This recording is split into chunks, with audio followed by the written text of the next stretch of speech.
don't care who you are, life is going to knock you down. Listen to me, many of you right now, life's got you up against the rope, and you got to do me a favor. Like, you can't give up. You can't give in. Pain is temporary. Pain is your friend. Pain is going to take you to the next level.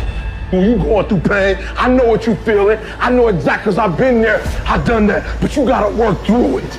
And the reason why most of you are not successful is because every single time stuff not going your way, you give up, you quit, you let go, and people feel weakness. They feel it. You can feel when somebody's not committed, when they're not all in, when they're not dedicated. And there's another level you get to when you go all in. Winners win and losers lose. And if you create a culture of losing, if you keep being a victim, if you keep letting losing happen to you, if you keep letting people do you and treat you any kind of way, it's going to become a culture. And so here's what I say to you. There are going to be times that you're going to be wondering, why should I keep showing up and working my business? Why should I keep at it? Why should I keep showing up to the conventions? Why should I keep picking up the phones and making the phone calls? Why should I keep fighting for my goals and fighting for my dreams? And what I want to remind you is that you got to show up for your life regardless of the circumstances. You got to show up in spite of the naysayers. You got to show up in spite of the conversation going on in your mind. You got to show up for your life. Because if you don't, nobody else will. If you want unreasonable results in your life, you've got to be willing to be unreasonable. Part of being unreasonable, you don't judge according to appearances. Part of being unreasonable, you can see it because you believe it. You must have the faith to call forth those things that be not as though they were. You've got to decide, I deserve this, and I'm going to have it. You've got to say yes to your life. You've got to say yes. Yes to my dreams. Yes to me. Yes, I can make it. Yes, I can. Doesn't matter how many failures I've made.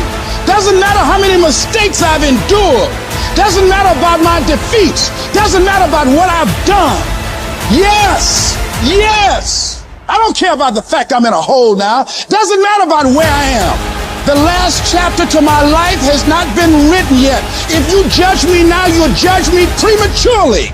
I'm still in the process of transforming my life. I'm still in the process of becoming. Yes.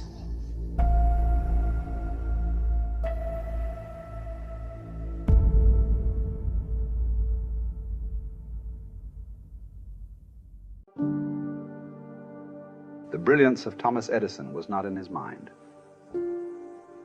It was something much more ordinary and often much less respected. I've got no imagination, he once said. I never dream. I've created nothing. If you're someone who doesn't like Edison, you might think that this is Edison admitting to stealing his inventions from other, more brilliant inventors, like Nikola Tesla. Not quite, but he did readily concede that most of the credit belonged to something other than his brain. The genius hangs around his laboratory day and night, Edison said. If anything happens, he's there to catch it. If he wasn't, it might happen just the same. Only it would never be his. What he's talking about is showing up. The incredible, underrated power of clocking in every day, putting your ass in the seat, and the luck this seems to inevitably produce. Edison lived in his laboratory and never missed a day. Like Gehrig, even when he was sick, when he was tired, or when visited by tragedy or disaster. The modern conveniences we can trace to his lab, then, owe far more to his body than his brain, to the compounding power of consistency rather than sheer brilliance. It wasn't about inspiration. It was about getting to work. Show up and try. Get on the treadmill. Pick up the violin. Script out some scenes. Reach out to some clients. Read some reports. Lift a couple weights. Jog 1 mile. Cross one thing off the to-do list. Chase down a lead. It doesn't matter what it is.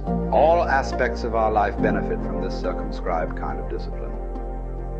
Just as long as you do something every day, that is the important thing.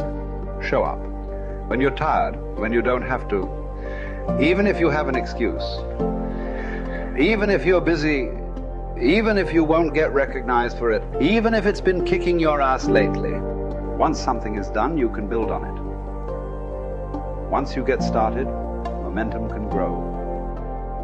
When you show up, you can get lucky. Is this still hard? Yes.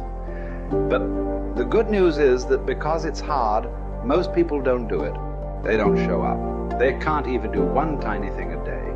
So yes, you're alone out there on the track in the rain. You're the only one responding on Christmas. But having the lead is, by definition, a little lonely. This is also why it's quiet in the morning. You have the opportunities all to yourself. Don't worry about setting any records. Just report for duty. No excuses. And here's the irony. This is also a way to break records. Consistency is a superpower. Day to day, willpower is incredibly rare. Lo Gehrig was a solid position player and a good hitter. But his success really was rooted in the fact that he didn't miss many days of work.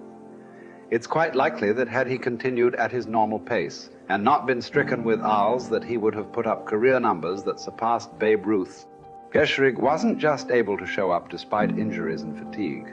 He also had to push through ennui, doubt, and just plain not feeling it. He had slumps like we all do, but he also understood what they meant.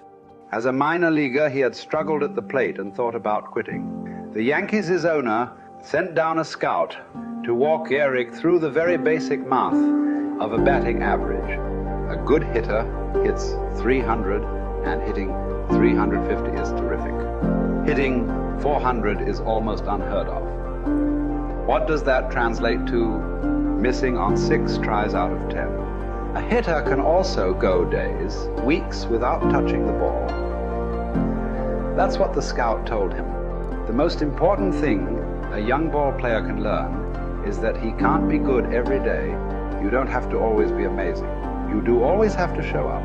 What matters is sticking around for the next at-bat. The ability to do that, coupled with the ability to endure what John Steinbeck called dawdly days while writing East of Eden. Those days when everything seems out of whack, when you're just not feeling it, when the distractions won't stop, is the first step to greatness, literally.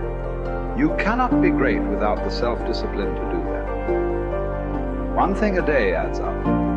Each day adds up. But the numbers are only interesting if they accumulate in large quantities. You guys that are just getting started, you're not going to start right here. You're going to start down there. Probably in another city, another town. I grew up in Lake Charles, Louisiana, no money, raised by a single mother. I was in debt at 25 years old. First thing that I had to do in my life was not learn a new skill. First thing I had to do to get my life moving in the right direction was self-development. It is vital. It was vital for me that I improved myself and I could start depending upon me. I had to show up every day with some rituals, some disciplines, and start getting myself to trust me, not trust others, but trust myself to do the right thing every day. One of the things that I started doing was beating the sun up every morning. I'm going to beat that sun up every morning so that I have the discipline and the control over my life. So I knew, hey, before that thing pops, I'm going to pop. I'm going to get out of bed, depend on myself, get up at the same time every day. And for me, that time, regardless of where I was beat that sun up. No matter where I am, I'm going to beat that thing up. So it gives me a sense of control over my own life. Second thing, I had to start cleaning up my life and my friends and my environment. When I was younger, between 15 and 25, I was doing crazy stuff in my life. Wasting my weekends. I have the saying, weekends are for the weak. I was drinking, fooling around with a bunch of bad things, bad people. At 25 years old, I cleaned it all up. Quit going to those places. Quit hanging out with people that did not have ethics and discipline in their life. I wanted to build something in my life. I wanted to become someone. And to do that, to become someone in the eyes of the world, just beating that sun up every morning gives me the sense of accomplishment, that I did what I said I was going to do, that I woke up when I said I would wake up, and I start building respect for myself, start believing in myself so that I can go out into the world. And maybe today when I go into this meeting that I'm dressed for, they'll believe in me as much as I believe in me, and that'll show up in a contract, a deal, maybe even some money.